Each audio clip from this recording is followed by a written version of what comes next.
ஓம் அருட்பெரும் ஜோதி அருட்பெரும் ஜோதி தனிப்பெரும் கருணை அருட்பெரும் ஜோதி. ஆத்மபிதாவின் அருளாலும் ஆசீர்வாதத்தாலும் மூத்த வித்தியார்த்திகளுடைய ஒரு அருமையான ஏற்பாட்டினாலே நாம் இன்று பொது கூட்டு ஜெபத்திலே கலந்து கொண்டு அனைவரும் இங்கு அருமையான ஒரு சூழலை சந்தித்திருக்கிறோம். இந்த தருணத்திலே நம்ம எல்லாம் ஒன்று கூட்டிய நமது ஞானபிதாவின் திருவடிகளுக்கும் மூத்த வித்தியார்த்திகளுக்கும் ஆத்ம வணக்கத்தையும், இங்கு வந்திருக்கும் ஆத்ம சகோதர சகோதரி அனைவருக்கும் நமது சபையின் சார்பாக ஆத்ம வணக்கத்தையும், ஏனைய அன்பர்களுக்கும் ஒரு நல்ல ஒரு வணக்கத்தை தெரிவித்துக் கொண்டு இந்த இனிய விழாவானது இனிதே துவங்க உள்ளது. இன்றைய மாத நினைவு ஜெபம் பிரம்மஸ்ரீ சிஎம் அருணாச்சலம் ஐயா Arunrajamal charitable trust RS Puram, Brahmashri Muthuchamy Marisettipathi, Brahmashri Krishnan Kalikkanaickenpatti, Brahmashri Pechiammal Sivananda colony, Brahmashri Angammal Udayampalayam, Brahmashri Veluchamy Kurichi, Brahmashri Chandrasekar Malumichampatti, Brahmashri Arjunan Vellalur, Brahmashri Maruthachalam ஐயா அவர்களின் 48வது நாள் நினைவு ஜெபமானது நல்ல முறையில் நடைபெற்று அவர்களுடைய சமாதியிலே ஒரு நினைவஞ்சலி செலுத்தப்பட்டு, இப்போது நாம் இந்த சபையினுள்ளே இருக்கக்கூடிய சித்தவேத செய்திகளை, நமது சித்தர்களுடைய ஒரு செய்திகளையும் நம்முள்ளே பகிர்ந்து கொண்டு நாமும் இந்த வழியிலே முன்னேறி நம்மளுடைய ஜீவனை ஒரு ஐக்கியம் ஜீவேஸ்வர ஐக்கியம் அடைய ஒரு நல்ல முயற்சியில் ஈடுபடுவோம் என்று இந்த தருணத்திலே கூறிக்கொண்டு, முதலாவதாக இறைவணக்கம் பாடப்பட்டு நிகழ்ச்சியில் துவங்கப்பட உள்ளது. அருட்பெரும் ஜோதி அருட்பெரும் ஜோதி தனிப்பெரும் கருணை அருட்பெரும் ஜோதி. கல்லா பிழையும் கருதா பிழையும் கசிந்துருகி நில்லா பிழையும் நினையா பிழையும் நின்னைந்தெழுத்தை சொல்லா பிழையும் துதியா பிழையும் தொலா பிழையும் மற்றெங்களுடைய எல்லா பிழைகளையும் பொறுத்தருள்வீர் இறைவாகச் சீகம்பனே. இங்கு வருகை புரிந்திருக்கும் அனைத்து அன்பர்களையும் இந்த சித்த வித்யா அபியாச மையத்தின் சார்பாக வருக வருக என அன்போடு வரவேற்கிறோம். இந்த விழாவானது ஒவ்வொரு மாதமும் அமாவாசைக்கு பின் வருகின்ற வரக்கூடிய ஞாயிற்றுக்கிழமைகளிலே தொடர்ந்து கிட்டத்தட்ட ஒரு 25 ஆண்டு காலமாக இந்த விழாவானது ஜெபமானது நடந்து கொண்டிருக்கிறது. இதுக்கு வந்திருந்தும் வராமல் இருந்தும் பல்வேறு வகையிலே உதவி செய்து கொண்டிருக்கிற அனைத்து அன்பர்களுக்கும் இந்த சபையின் வாயிலாக நன்றி கலந்த வணக்கத்தையும் அவர்களுடைய வாழ்த்துக்களையும் தெரிவித்துக் கொண்டு, நிகழ்ச்சியின் முதலாவதாக இன்றைய ஒரு சொற்பொழிவிலே முகவுரையாக நமது பிரம்மஸ்ரீ மாரியப்பன் அண்ணா அவர்கள் ஒரு சில நிமிடங்கள் இந்த சித்த வித்தியினுடைய செய்திகளை நம்மோடு பகிர்ந்து கொள்ள அன்போடு அழைக்கிறோம். பொதுவாகவே ஒரு நல்ல ஆண் அப்படின்னு சொன்னால் 6 குணங்கள் இல்லாமல் இருக்கணும். அந்த 6 குணங்கள் என்னென்ன அப்படின்னு சொன்னால், இல்லாமல் இருக்க வேண்டியது உங்கள் எல்லாருக்கும் தெரிஞ்சது தான். காமம், குரோதம், மோகம், மதம், மாச்சரியம், இப்படி 6 குணங்களும் இல்லாமல் இருந்தால் தான் ஒருத்தர் ஆன்மீகத்துக்கு படியேற முடியும். இந்த ஆன்மீக வழியில் போகணும்னு சொன்னால் இந்த 6 குணங்களும் இருக்கக்கூடாது. ஒரு சின்ன கதையை மூலமாக இதை சொல்லலாம்னு இருக்கேன். ஒரு ஊரில் ஒரு நல்ல குடும்பம், அவங்க சிவபக்தியோடு இருக்காங்க. சிவபக்தியோட தினசரி பூஜை பண்ணிட்டு இருக்காங்க. ஆனால் அவங்களுக்கு பிறந்த ஒருத்தன் ஒரு குழந்தை பிறகுது. அவன் இந்த 6 குணங்களுமே உள்ள ஒருத்தனாக பிறக்கிறாங்க. சிவபக்தனாக இல்லை. ஆனால் அவன் வளர்ந்து பெரியவனாகி சாகும் தருவாய் வரைக்கும் வந்தாச்சு. அந்த சாகும் தருவாய் வரும்போது அவன் சரி, நம்ம அவனாகவே உணர்றான், நம்ம இவ்வளோ நாளாக சிவபக்தி இல்லாமல் நடந்துட்டோம், இனிமேலாவது நம்ம கொஞ்சம் திருந்தலாம் அப்படின்னு நினச்சிட்டு சங்கரனை நினைக்கிறான். சங்கரான்னு நினச்சி பார்க்குறான். ஆனால் அந்த வயது முதிர்வின் காரணமாக என்ன ஆகுதுன்னா வாதம் வாதம் வந்துடுது, கைகால் வரல, வாய் பேச முடியல. அதனால் அவன் சங்கரா சங்கரான்னு சொல்கிறதுக்கு பதிலாக கிங்கரா கிங்கரான்னு வாய் அப்படி உளறி போயிடும். அப்படி உளற போது கிங்கர்கள்னு யார்? இவனுடைய தூதுவர்கள் தான் கிங்கர்கள். அந்த வாய் உளறதுனால கிங்கர்கள் வந்து அவனை கூட்டிகிட்டு போயிடுறாங்க. ஸோ ஒரு நல்ல வழியை தேர்ந்தெடுக்கணும்னு சொன்னால், ஒரு நல்ல வழியை தேர்ந்தெடுத்த பின்னாடி அதன்படி ஒவ்வொரு நாளும் அதை பின்பற்றி நடக்கணும். அப்படி அந்த தினசரியுமே நடந்துட்டு இருந்தால் தான், தினசரியுமே அதை பற்றி நினச்சிட்டு இருந்தால் தான் அந்த எண்ணங்கள் கைகூடும். ஒரு ஊரில் ஒரு பெரிய குளம் இருக்குது. அந்த பெரிய குளத்தில் எத்தனையோ நீர்வாழ் உயிரினங்கள் இருக்கும், உயிர் வாழ்ந்துட்டு இருக்கு. இந்த கால சுழற்சி, மழைக்காலம், பனிக்காலம், அடுத்தது கோடைக்காலம் வருது. இந்த கோடைக்காலம் வந்த உடனே அந்த நீர்நிலை வற்றி போகுது. அப்படியே வற்றி போகும்போது அந்த இருக்கிற உயிரினங்கள் எல்லாம் வேற பக்கம் போயிடுது. இந்த தவளைகள் என்ன செய்யுதுன்னா, தவளைகள் ஒன்றா தத்தி போயிட்டு இருக்கு. ஆனால் ஒரு குஞ்சு தவளை மட்டும் அதனால் போக முடியல. அந்த திரும்பி பார்க்குங்க எல்லா தவளைகளும். இந்த குஞ்சு தவளைகளை அந்த தவளை தூக்கிட்டு போகிறதுக்கு அதனால் முடியாது, இதனாலேயும் முடியல. எல்லாருமே பிரச்சனைப்பட்டு போயிட்டு இருப்பாங்க. இந்த குஞ்சு தவளை மட்டும் என்ன சொல்லணும்னா, என்னுடைய விதி இது, என்னுடைய விதினால நான் இங்கே இருந்து இறந்துடுறேன் அப்படின்னு சொல்லும். ஆனால் அந்த தவளைகள்லேயே ஒரு தலைவராக இருக்கிற ஒரு ஒரு தவளை என்ன சொல்லணும்னா, பெரிய தவளை அந்த குஞ்சு தவளை பார்த்து பாம்பு வருதுன்னு சத்தமாக சொல்லும்போது அந்த குஞ்சு தவளை தன்னை அறியாமல் ஒரு ஜம்ப் பண்ணி மேலே வந்துடும். இப்போ தான் சொல்கிறார் அவர், இந்த ஒவ்வொருத்தருக்குள்ளுமே ஒரு ஆற்றல் உண்டு. அந்த ஆற்றலை வெளிப்படுத்துகிறவர் தான் குரு. அந்த ஆற்றலை வெளிப்படுத்தி உணர வைக்கிறவர் தான் குரு. அப்படி நமக்கெல்லாம் உணர்ந்து வைக்கிறவர் தான் இந்த சிவானந்த பரமஹம்சர். அப்படிங்கிற சொல்கிறதுக்காக தான் நான் சொல்கிறேன் இந்த கதையை. ஸோ நமக்கெல்லாம் சிவானந்த பரமஹம்சர் நமக்குள்ள இருக்கிற ஆற்றலை சொல்லியிருக்காரு. மற்றவங்க சொல்லாத விஷயம் என்ன சொல்லியிருக்காருன்னா, எல்லா மதங்களுமே, பெரும்பாலான மதங்களுமே வெளியில் கடவுளை தேடி கோயிலுக்கு போகிறாங்க, வணங்குறாங்க, மற்ற பயிற்சிகள்லாம் பண்ணுவாங்க. ஆனால் சிவானந்தர் மட்டும்தான் உனக்குள்ளேயே இருக்குது, உனக்குள்ளேயே ஒரு ஆற்றல் இருக்குது. அந்த ஆற்றலுக்கு அதை சித்த வித்தையாக நீங்கள் கற்று நீங்கள் சிவன் காலடியில் போகலாம் அப்படிங்கிற கற்றுக் கொடுக்கறது தான் இந்த சிவானந்த பரமஹம்சருடைய உபதேசம்.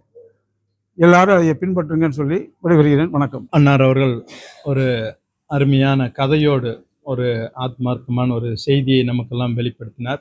சாமி எப்படி நமக்கெல்லாம் ஒரு அருமையான ஒரு நமக்குள்ளே நம்மளை கண்டுகொள்ளக்கூடிய ஒரு அருமையான ஒரு கலையை கற்றுக் கொடுத்திருக்கார்.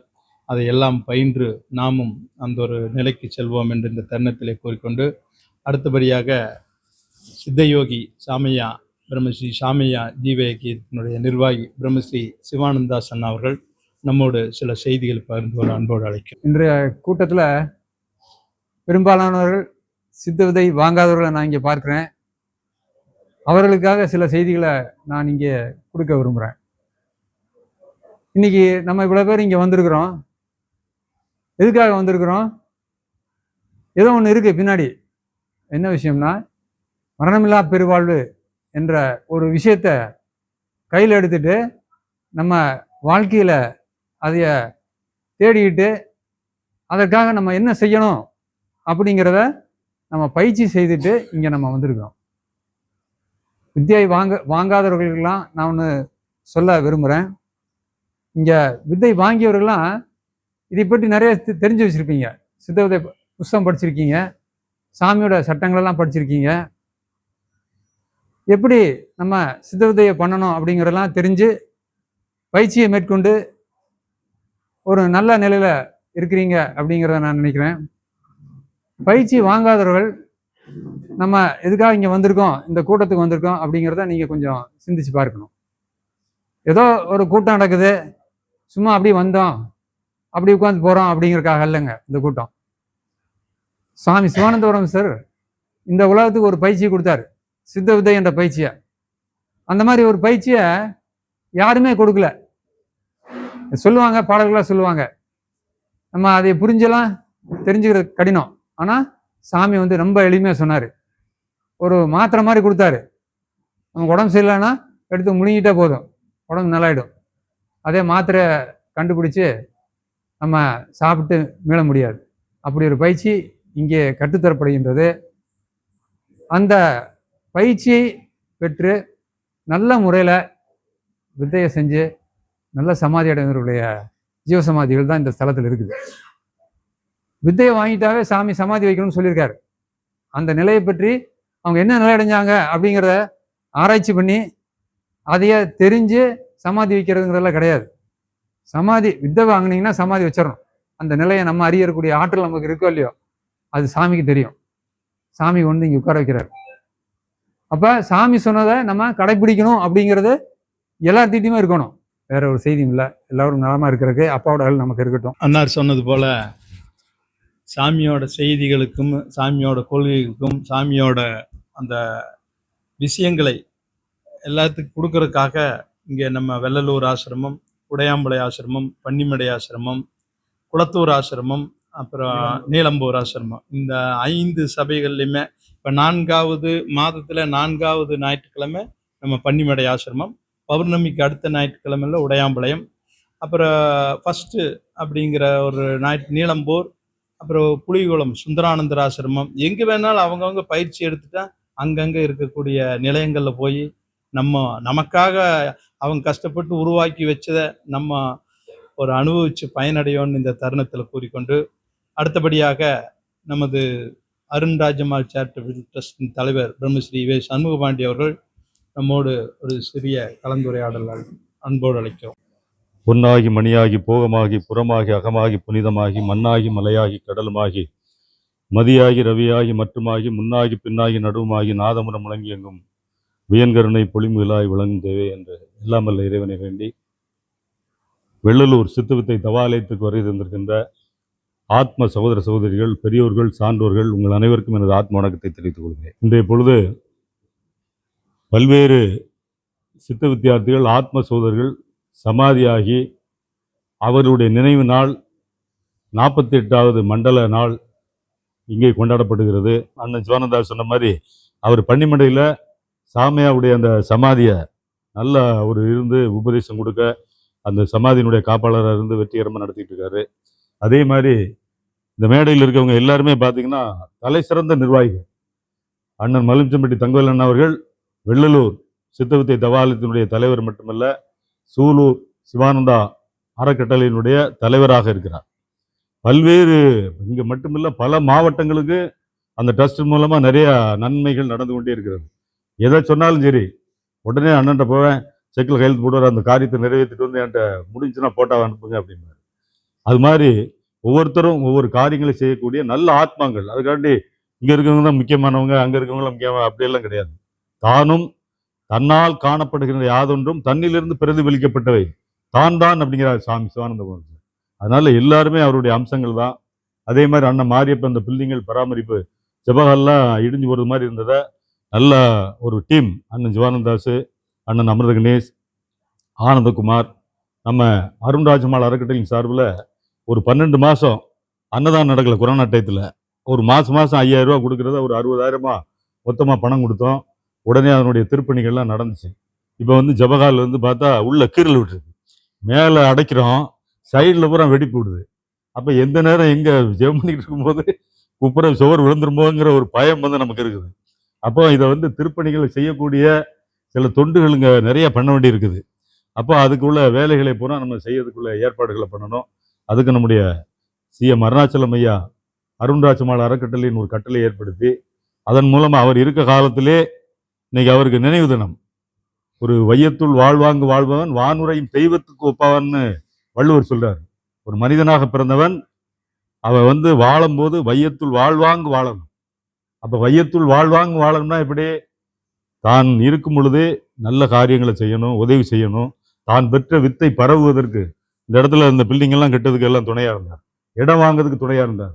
அதே மாதிரி வந்து இங்க வந்து மாசம் மாசம் சமாதிக்கு பின்னாடி என்னை சமாதி வைத்து எனக்கு மணிமண்டபம் கட்டி மாதம் சித்த வித்தியார்த்திகளுக்கு ஒரு ஜெபம் நடத்தி அவர்களுக்கு அன்னம் அளிக்க வேண்டும். இன்னைக்கு மாசம் 5000 ரூபாய் அன்னதானத்துக்கு கொடுக்குறோம்.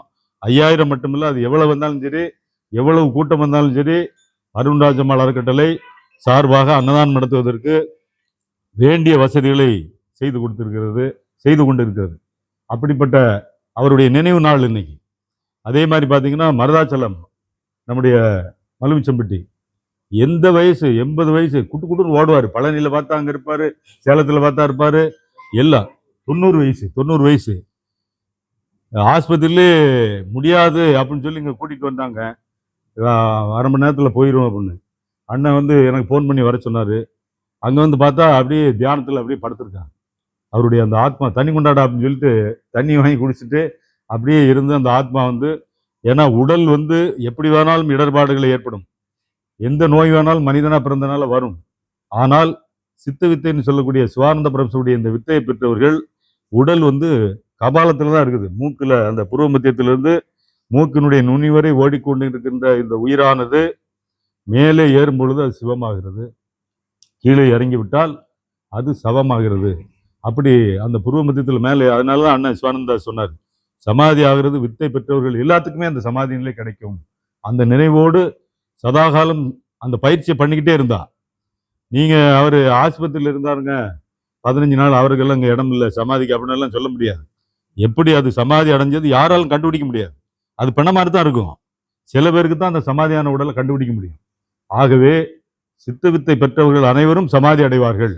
அந்த சமாதி நிலை அடையக்கூடிய அந்த பயிற்சியை தான் சாமி வந்து மறைபொருளாக இருந்தது. சித்தர்களும் ஞானிகளும் ரிஷிகளும் மகான்களும் அதை வந்து மறைபொருளாக இருந்ததை வந்து அதை அப்படியே சாமி தொட்டு காமிச்சு அப்படி எடுத்து நம்மை தேடி வந்த லோகக்குரு. மற்றவங்க மடாதிபதி எல்லாம் நம்ம தேடி போனோம். தாம்பலத்தில் நிறைய பழங்கள்லாம் இருக்குதா, 500 ரூபா கிட்ட இருக்கா அப்படின்னு பார்த்துக்கிட்டு தான் உள்ள அலவுடு ப்ளீஸ் வாங்க அப்படிம்பாங்க. அவங்க காலை தொட்டு கும்பிடுறதுக்கு, காலை கழுவுறதுக்கு. கடைசியில் பார்த்தா அந்த மடாதிபதி சாமியாரும் மண்டையை போட்டுருவாரு, அவனை கும்பிட்டு இருக்கவனும் மண்டையை போட்டுருவான். ஆனால் இடுப்புல ஒரு வெள்ளை துண்டை உடுத்திட்டு ஒவ்வொரு ஆசிரமத்தையும் பார்த்தீங்கன்னா பல 100 ஏக்கர், வடகரையெல்லாம் பார்த்தீங்கன்னா 200 ஏக்கர், சேலம் 5 ஆசிரமங்களை ஏற்படுத்திய நம்முடைய ஞானபிதா அவர்கள் கரதலா பிச்சை ஏந்திய காருண்ய முத்தியாக, எந்த விதமான இது கிடையாது. அப்படியே வருவார், அவர் பின்னால கூட்டம் போய்கிட்டே இருக்கும். மேய்ப்பன் எப்படி ஒரு ஆடு மேய்க்கிறவன் வந்து ஆடை முன்ன விட்டு பின்னாடி போனாரோ, அது மாதிரி அவருக்கு முன்னாடி ஒரு 500 பேர் போவாங்க, சாமி பின்னாடி போவார். சாமி எங்க வீட்டில் தங்கணும், சாமி எங்க வீட்டில் சாப்பிடணும், சாமி எங்க ஊர்ல உங்க சொற்பொழிவு நடத்தணும் ஆவலாக கேட்டார்கள். அன்றைய பொழுதெல்லாம் அவர் வாழ்ந்த காலத்திலாம் பார்த்தீங்கன்னா வெள்ளக்கார பிரீடு, பிரிட்டிஷ்கார பிரீடு, அரெஸ்ட் பண்ணிடுவான், இல்லைன்னா வாய் போட்டு சட்டம் போட்டுருவான், இல்லைன்னா சுட்டு தள்ளிடுவான், ஒரு மாதிரி கருத்துக்கள் வேறுபாடு இருந்தா. அப்படிப்பட்ட நேரத்தில் இவ்வளவு பெரிய கோயிலா இருந்தாலும் சரி அங்க போய் நின்றுட்டு பேசுவாரு. நீ கோயிலா அலையுதுனால ஒரு பிரயோசனம் இல்லைப்பா, நம்மளால பேச முடியுமா? குருவாயூர் கோயிலுக்கு முன்னாடி நின்று சொல்றார் சாமி, உனக்குள் ஈசன் இருக்கிறான், உனக்குள் மேலும் கீழும் நடந்து கொண்டிருக்கிற அந்த ஜீவனை சிவனாக்கும் பயிற்சியை நான் தருகிறேன், நீ இதை பண்ணு, நீ தெய்வமாயிருவ. நீ வந்து கடைசி வரைக்கும் கோயில் ஊழாய் போய் விழுந்து விழுந்து கும்பிட வேண்டியதில்லை. நீ வணங்குகின்ற மனிதனாக வாருகின்ற இறைநிலையை, தெய்வ நிலையை அடைவதற்கு ஒரு பயிற்சி இருக்கிறது, நீ சாகாமல் இருப்பதற்கு ஒரு பயிற்சி இருக்கிறது, மரணம் இல்லாமல் வாழ்வதற்கு ஒரு பயிற்சி இருக்கிறது, அதுதான் சித்த வித்தை. அப்படிங்கிற பயிற்சியை வந்து சாமி வந்து நம்மை தேடி வந்து நம்மகிட்ட கொடுத்துட்டு, மக்களோடு மக்களாக எல்லா மனிதருக்கும் நோய் வருது மாதிரி சாமியும் சில சமயங்கள்ல எனக்கு கால் வலிக்குது கொஞ்சம் தடை விடப்பா, நம்ம அமிர்த கணேசர் தாத்தா அவரெல்லாம் பார்த்தீங்கன்னா கனவு சாமிகள், என்னடா நம்ம சிவன் கோயில இருந்துகிட்டு உருவ வழிபாடு வேண்டாம், கோபுரம் வேண்டாம், இது வேண்டாம் அப்படி இப்படி சொன்னாரு, அடிக்க போனவர் கடைசியில் பார்த்தா சாமிக்கு மசாஜ் பண்ணி விடுறாரு, ஆயில் தடை.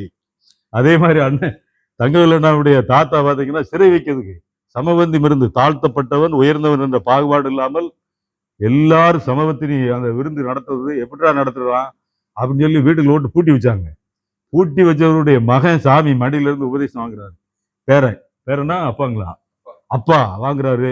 இன்னைக்கு பாருங்க அவருடைய பேரன் இன்னைக்கு உடையம்பாளையம் ஆசிரமத்துக்கு தலைவராக இருக்காரு. யோசிச்சு பாருங்க, அவரை எதிர்த்தவங்களை பூராமே அப்படியே அதே மாதிரி என்ன நினைக்கிறோமோ சித்த வித்தியார்த்திகளுக்கு நடக்கும். இந்த பயிற்சியில உள்ளவங்களுக்கு இங்க சமாதியில் வைக்கப்பட்டவர்கள் எல்லாருமே உயிரோட்டத்தோட உள்ள உட்கார்ந்துருக்காங்க. சும்மா ஆஸ்பத்திரி போனாங்க சுகம் இல்லை ஹார்ட் அட்டாக் அப்படியெல்லாம் கிடையாது, உயிர் வந்து உள்ள ஒடுங்கிருச்சு அவ்வளவுதான். அப்படிப்பட்ட உடல் தான் இங்கே வைக்கப்பட்டிருக்கிறது. எத்தனை ஆண்டுகள் வந்தாலும் அந்த உடல் அப்படியே இருக்கும்.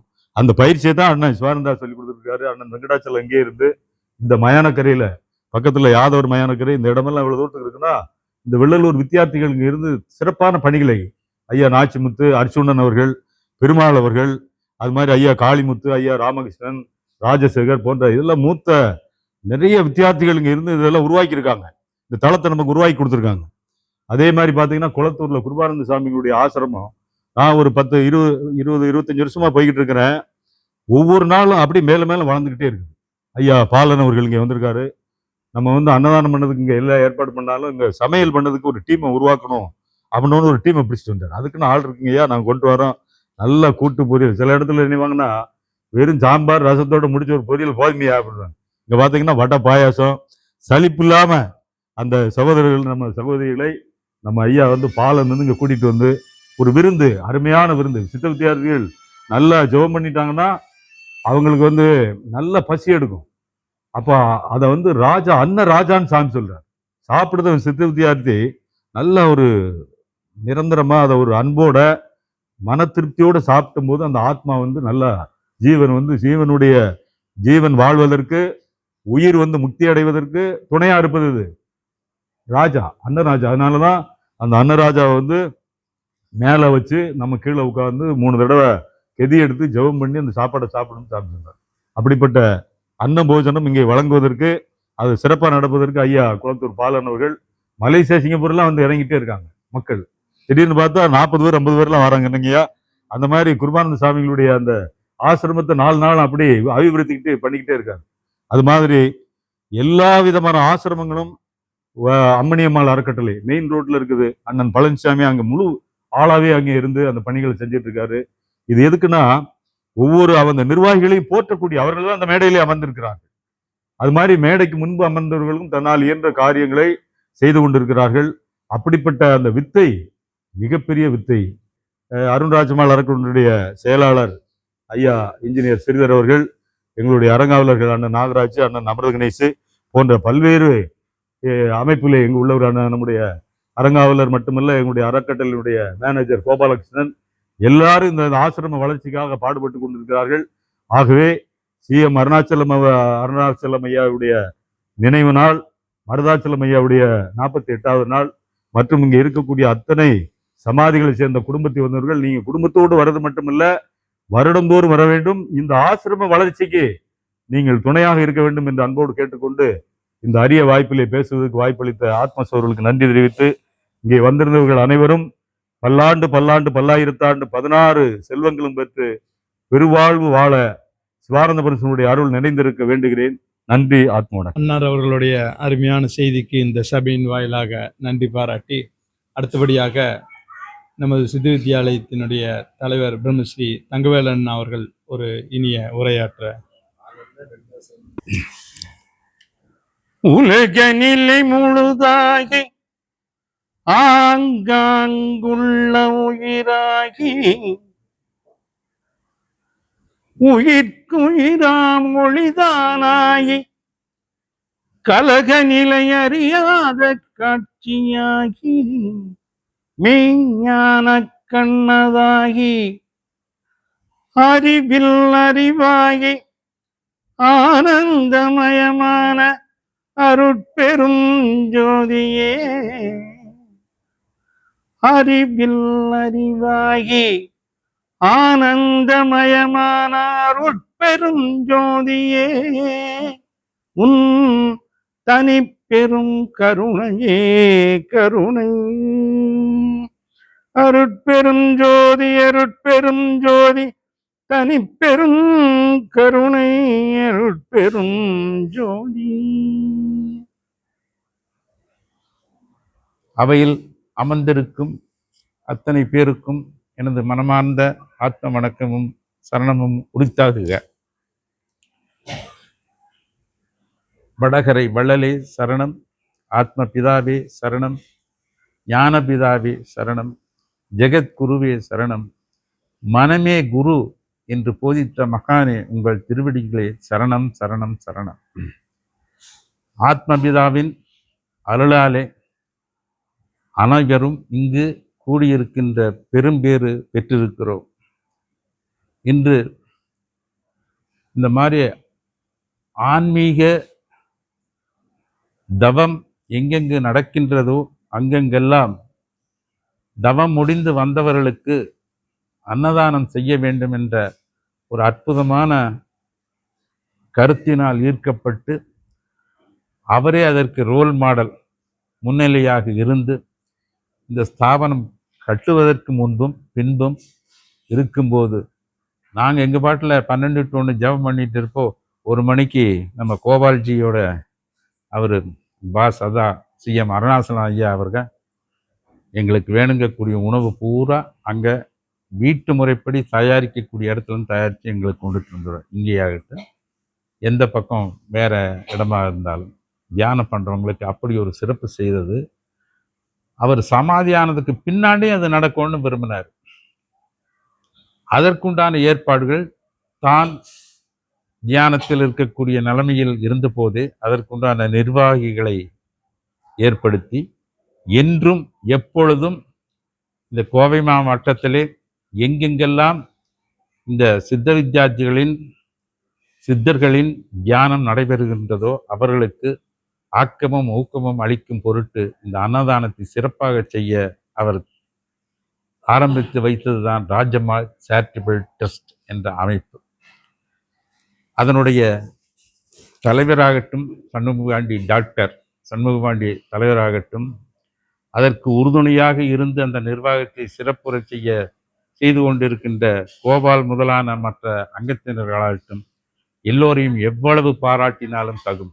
ஏனென்றால் கிட்டத்தட்ட இப்போ அவர் சமாதியாகி 24 வருஷம் கடந்தும் அவர் சிஎம் அருணாசலம் ஐயா என்ன நினைத்தார்களோ அதை முழு மூச்சாக மனமொழி மெய்யாலை செயல்படுத்துவதே தன்னுடைய வாழ்வின் லட்சியம் என்ற நிலையிலே அந்த நிர்வாக அங்கத்தினர்கள் இருப்பது மிகவும் பாராட்டுதற்குரிய செயலாகும். சிஎம் அருணாசலம் ஐயா அவர்கள் சபையிலே பேசும்போது ஒரு குண்டூசி விழுந்த சத்தம் கேட்கும். நாமெல்லாம் சத்தமாக பேசுகிறோம், மைக்கில் உடையாமலத்துலலாம் பேசுவோம். ஆனால் அவர் மைக்குக்கு 4 அடி தள்ளி பின்னாடி தள்ளி நின்றுட்டு தான் பேசுவார். அவர் எந்திரிச்சு நின்னார்னா கூட்டத்தில் ஒரு சலசலப்பு இருக்காது. ரொம்ப முக்கியமான கருத்துக்கள் ஆணித்தரமாக பக்குவமாக நம்ம மனசில் ஏறுற மாதிரி அருமையாக சொல்வார். அவர் பாடுற முதல் பாடு என்ன பாடுங்க, உலகெல்லாம் நினைந்து ஓதக்கிரியம் என்ற பாட்டில் தான் பாடுறார். மெதுவாக அவர் சத்தம் அவருக்கே கேட்குது இல்லையான்னு தெரியும், ஆனால் எல்லாரும் அப்சர்வ் பண்ணுவாங்க. அவர் பேச்சுவாக்கில் மறுபடி அன்னமாச்சாரியா என்ற வெளி மாநிலத்து தெலுங்கானா மாநிலத்து அந்த ஞானி சொன்ன ஒரு டைலாக் அடிக்குறுக்க சொல்லுவார். சாந்தமும் லேது சைக்கியமும் லேது அருணாசலையா சொல்லுவார் அடிக்குறுக்க. அவர் அந்த வார்த்தையை உபயோகப்படுத்தாது மேடி விட்டு இறங்க மாட்டார், கொஞ்ச நேரம் தான் பேசுவார்.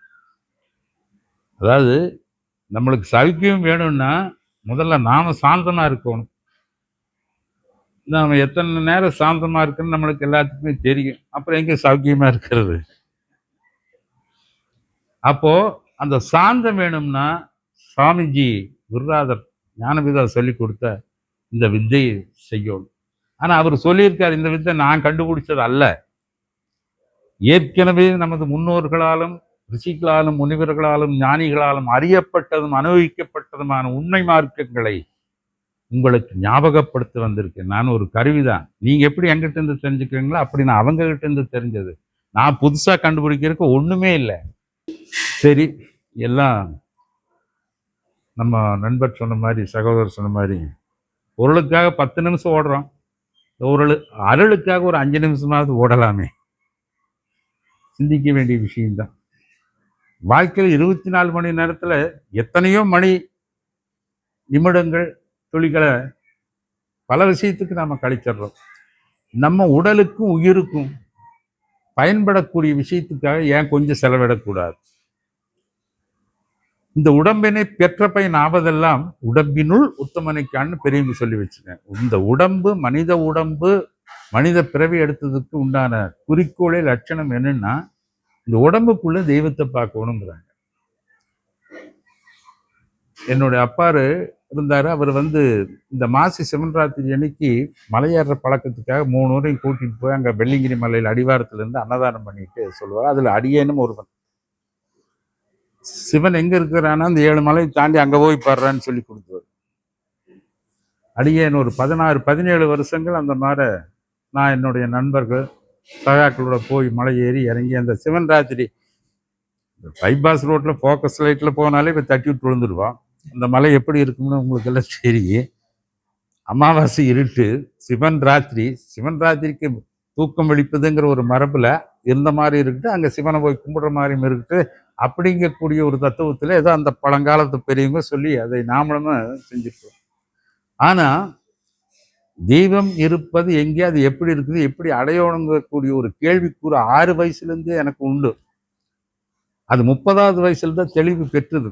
அது தெளிவு பெற்ற பின் இந்த வித்தைக்கு வந்த பின்பு சிவன் இருக்கக்கூடிய இடம் ரொம்ப சிக்கனமா போச்சு, பக்கமாவே இருக்கு. நாசி நுனியினின் 4 விரலட ஈசன் இருப்பிடம் எவருமே அறிகிறார் நம்ம ஞானத்தில்.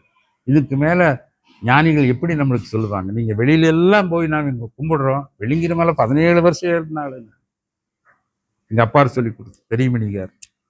அவரு படிக்காத ராமாயணம் மகாபாரத இதிகாசங்களே இல்லை. அவ்வளவு ஒரு புலமை பெற்றவர், அதிகாரம் பெற்றவர், சாமியவே உதைக்கி போனவர். இப்ப அவர் பேர நான் அவரோட மூச்சே அவர்கிட்ட வாங்கினதா தான், அவர் போட்ட பிச்சின்னு தான் நான் இன்னைக்கு இருந்துட்டு இருக்கிறேன். அதுல கடைசி ஒரு 4 வருஷம் காலை மாலை மதியம் 3 நேரம் இதை தவிர்த்து எனக்கு வேற பொழப்பேலின்ட்டு வந்தவர் தான் இன்னைக்கு 48வது நாள் மண்டல விழாவினுடைய நினைவாகி இந்த ஃபங்க்ஷன்ல நடந்து கொண்டிருக்கிற மலுமச்சம்பட்டி பிரம்மஸ்ரீ மருதாசலம் அண்ணனுடைய இது. அவர் கிட்டத்தட்ட 4 வருஷம் அந்த 3 நேரம் ஜெபமே கதின்ட்டு இருந்தாரு. அந்த கதி அருமையாக அவருக்கு கிடைச்சதை எங்களால் எல்லாம் உணர முடிஞ்சுது. இந்த சித்தர்கள்லாம் கூடி இப்போ கோயிலில் கும்பிட்டு இருக்காங்க மக்கள். நாம ஜீவனுக்குள்ளேயே சிவம் இருக்குன்னு சொல்றது இவங்களுக்கு எப்படா புரிய வைக்கிறதுன்னு பார்த்தாங்க. அதனால அவங்க 3 பிரிவா பிரிச்சாங்க. வழிபாட்டில் 3 விதம், மௌனத்தில் 4 விதம். இதை தெரிஞ்ச ஆன்மீகம் எங்க வேணாலும் போய் பேசலாம், நாம புரிஞ்சுட்டா போதும். ரொம்ப சிம்பிள். வழிபாட்டில் 3 விதம்னா இப்ப நாம பார்த்துட்டு இருக்கோம்னா வெள்ளிங்கிரி மலை போகிறோமா, அந்த மாதிரி கோயிலாக போய் அர்ச்சனை பூமாலை பாமாலை சுற்றி பஜனை கிஜனை எல்லாம் நானும் வடனும் தான். அப்படியெல்லாம் பல வருஷ காலங்கள் அதில் ஈடுபட்டு இதில் என்னன்னா தெய்வம் தனக்கு வெளியில் இருக்கும். ஒன்றும் விக்கிரகத்தில் இருக்கும், சப்பரத்தில் இருக்கும், காவடியில் இருக்கும், படத்தில் இருக்கும். இப்படி தனக்கு வெளியில தெய்வங்களுடைய நிலைமைகள் இருக்கும்.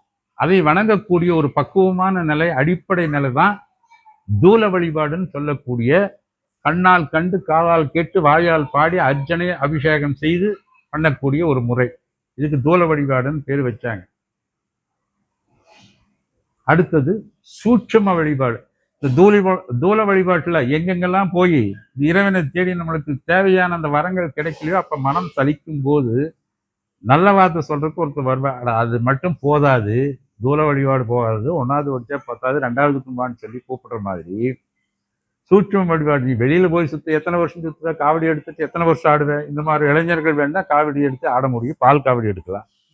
என்ன மாதிரி இருக்கிறவங்க எட்டி வைக்கிறதுக்கு பார்த்து வைக்கணும், இல்லைன்னா தொழில் விழுந்துருவணும்.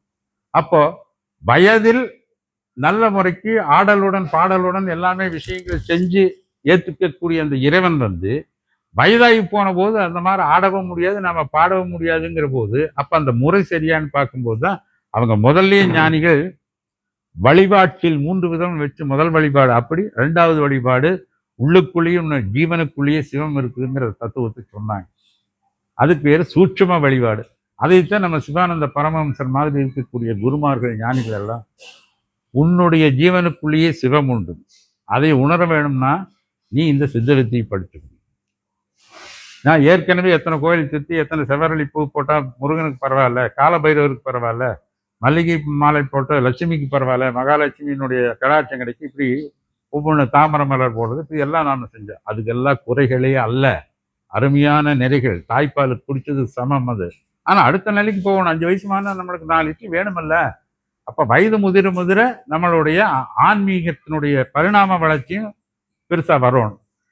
அப்போ ராமகிருஷ்ணன் சொன்ன மாதிரி, பரமஹம்சர் சொன்ன மாதிரி இறைவன் என்னும் மகாசக்தி தனக்கு வெளியிலும் வெகு தூரத்திற்கு அப்பாலும் இருக்கும் என்ற எண்ணம் இருக்கும் வரை அஞ்ஞானம் இருக்கும்.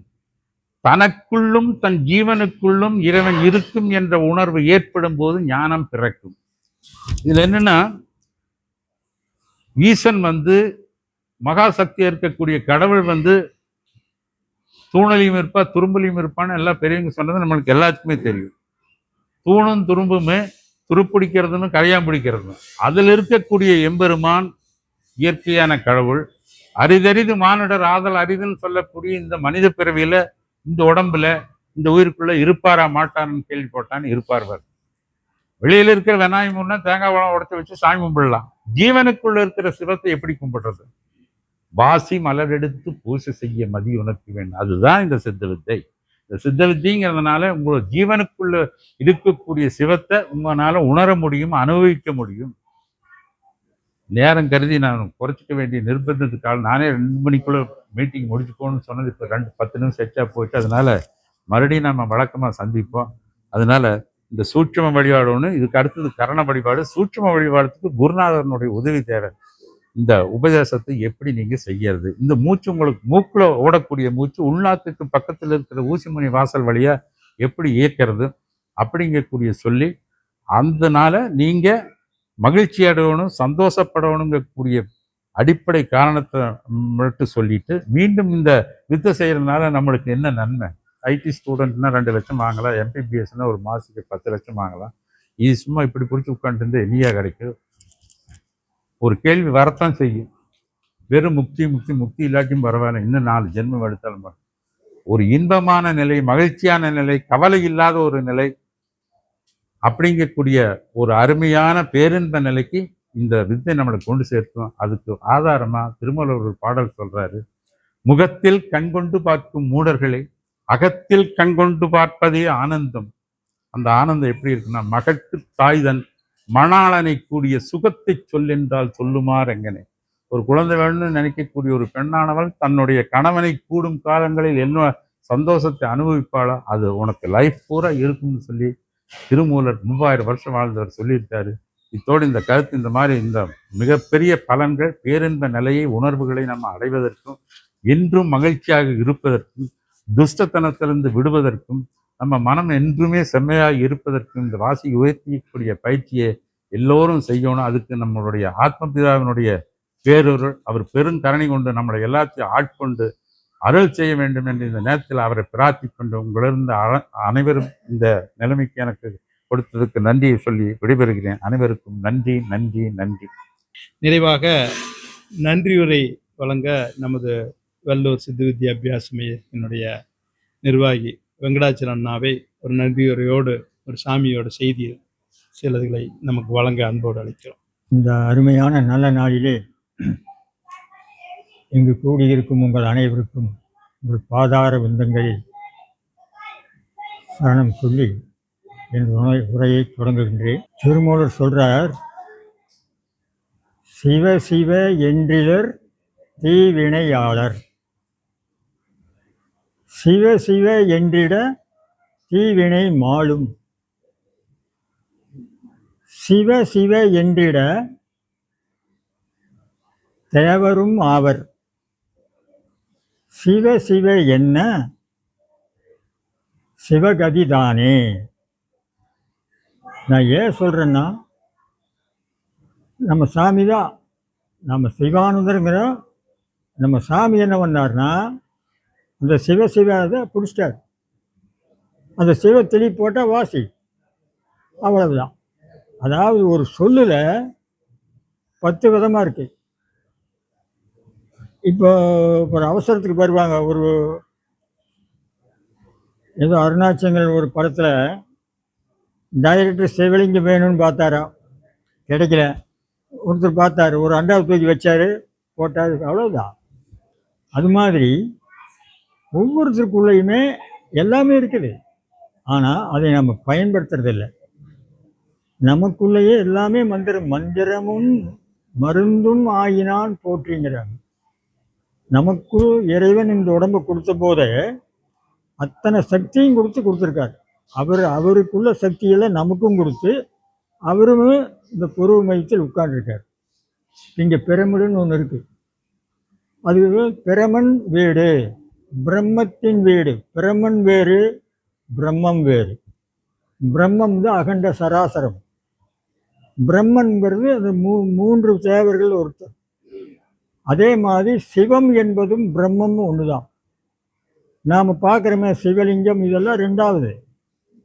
சிவன், விஷ்ணு, பிரம்மா, அவங்க முப்பெருந்தேவர்.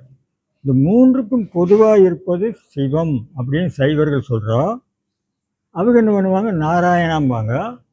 அவங்க என்ன பண்ணுவாங்க, அல்லாம்பாங்க. அவங்க கர்த்தரேம்பாங்க. இதெல்லாம் ஒன்று தான். அந்தந்த இடத்துல இறைவன் ஒவ்வொரு ஞானிகளுக்குள்ளே பூந்து மற்ற சாதாரண ஜீவன்களுக்கு வழிகாட்டுவதற்காக அவர்கள் திருவாய் மலர்ந்தது. இயேசு பைபிள் சொன்னார், அவர் குரான் சொன்னார், உங்கள் சூபி மதம் தனியும் இருக்குது. நமக்கு எது பிரமிடுனா நம்ம சிரசு. அந்த பிரமிடுக்குள்ள மூன்றில் ஒரு பாகத்தில் தான் அந்த பவர் இருக்குது, அழியாத இடம். அதுதான் நம்ம புருவ மையம். புருவ மையத்தை இங்கே புருவ மையத்தில் இங்கே 4 வரைக்கும், அதான் இந்த 4 அங்குலம்பாங்க. பக்குவப்பட்ட மேலே போய் அப்புறம் உச்சி வரைக்கும் போய் உச்சியிலேருந்து வெளியே போகிறதுக்கு வந்துடும். அது பெரிய சமாச்சாரம். அதே கபால மோட்சம். இப்போ இங்கே உங்கள் ஊருக்குள்ளேயே குன்றுடையா கவுண்டங்கடைன்னு ஒரு கதை சொல்லுவோம். அதில் நான் சின்ன வயசுல எங்கள் தாத்தங்கூட போய் உட்காந்து கேட்டிருப்பேன். அப்போ தாமரை நாச்சியாங்கிற அந்த தலைவி தவம் இருப்பாளாம். ஊசி மூனை மேலே 9 வருஷம், பாசி மூனை மேலே 12 வருஷம். எனக்கு ஒன்றும் புரியாது. ஊசி மேலே போய் இப்படி நிற்கிற, ஊசி காலை வச்சு நின்று குத்தாதா அப்படி எங்கள் தாத்தங்கிட்ட கேட்ட, அவங்களுக்கு தெரியாதாச்சே. அப்போ இந்த சித்த வித்தை படித்து இதுக்கெல்லாம் தெரிஞ்சு போகிறது தான். அது ஊசி முனை, அந்த ஊசி முனைக்கு மேலே இருக்கிற இந்த மலையில் 9 வருஷம் இருக்குது. அப்புறம் பாசி மலை, அது அது சிரசு, உச்சியில் போய் இருக்கிறது. இந்த உச்சிக்கு மேலே 2 அங்கலத்துக்கு மேலே மீனாட்சி துவாத சாந்த பெருவெளிங்கிறாங்க. அது சைவ சித்தாந்தவர் அங்கே இருப்பாங்க. அந்த பாசி மலையில இந்த மலைக்கு பார்த்தீங்கன்னா தலைக்கு தலைமாலை சூடியிருப்பாங்க. நம்ம சிவனடியார்கள் பார்த்தீங்கன்னா தலைக்கு ஒரு மாலை போட்டிருப்பாங்க. இப்போ பார்த்தீங்கன்னா நீங்கள் முஸ்லீமில் அந்த அரபு நாட்டில் இருக்கிற மன்னர்கள் எல்லாமே ஒரு முக்காட்டை போட்டு தலைக்கு ஒரு வெண்டைய மாதிரி வச்சுருக்காங்க பார்த்தீங்களா. அது இங்கேருந்து போனது தான், அது அந்த கலாச்சாரம் எல்லாம். அப்போ இந்த இடத்துல வச்சு தியானம் பண்ணால் அங்கே போகலாம். இது பெரிய புராணத்தில் பார்த்தா பெருவேலி மிளலை குறும்பநாயனாருங்கிற ஒருத்தர் உச்சி வழியாக முதல்லையே போயிடுறாரு. நாளைக்கு சிவனடியார் சுந்தரமூர்த்தி நாயனாருமே சேரமான் பெருமாள் நாயனாருமே கைலாயத்துக்கு இவர் குதிரையிலுமே ஒரு யானையிலும் போகிறாங்க, உடம்போட இந்த உருவ உடம்போடவே. அதைய முதல் நாளே இவர் யோகத்துக்கு பார்த்துக்கிறார். அவங்க நாளைக்கு போகிறது என்ன, நாம் அவங்க இல்லாத ஊர் நாம் இருக்கிற, நாம் இன்றைக்கே போய் அவங்களை அங்கே கைலாயத்துக்கு போயிட்டு அவங்கள வரவேற்கலான்னு உச்சி வெளியா அவர் எப்படி போனாருங்கிறத பெரிய புராணத்தில் சேக்கிழார் பெருமான் பதிவு பண்ணுறார். அந்த வயிறை உள்ளே அடக்கி அந்த நாபி கமலத்திலிருந்து அந்த பிரம்ம நாடியை செலுத்தி இப்படி போகிறத அவர் எழுதுறார். அப்போது இத்தனை விஷயம் இருக்குது. நம்ம முன்னோர்கள் பிரமிடாக செஞ்சு வச்சாங்க. நம்ம கோயில் அரசர்கள் பார்த்தா மணிமுடி இருக்குது.